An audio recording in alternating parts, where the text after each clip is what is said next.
For the third part of Art Review's On Performance series, I've come to meet Jessica Warboys at the South London Gallery. Jessica's work, The Ballad of Green Hoop, which was staged last night, mixes performance with installation, sound composition and sculpture to create something greater than the sum of its parts. The title of the performance last night was L'Alouette. It's the same name as a play by Jean Anouilh, which is a play about the trial of Joan of Arc, in which she retells her history. The performance began with Morton telling the story of Joan of Arc in maybe 7-8 minutes. So he used some Foley sounds, the sounds of the objects, which is a sort of theme of the show in a way. In the film, the sound's very minimal, but the sounds you do hear are when objects come into contact with each other or the ground. So you get a sense of physical space.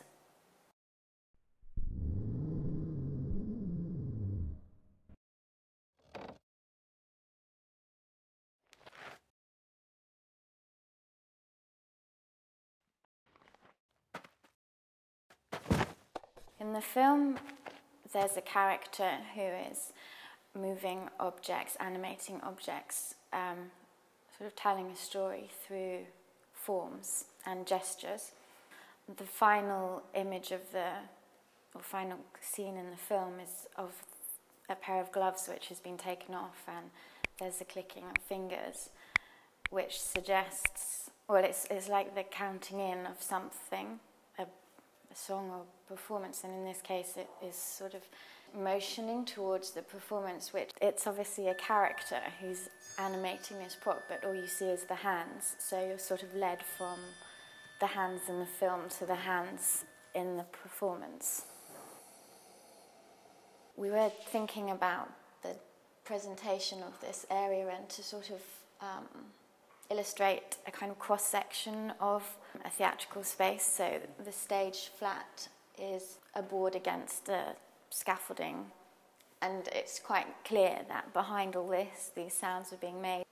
In the programme we talk about the film and the performance and the sea paintings, so you can kind of almost reconstruct the event. I don't really refer to myself as a performance artist, but there's an aspect of performance in the film, in the paintings, and obviously in this installation.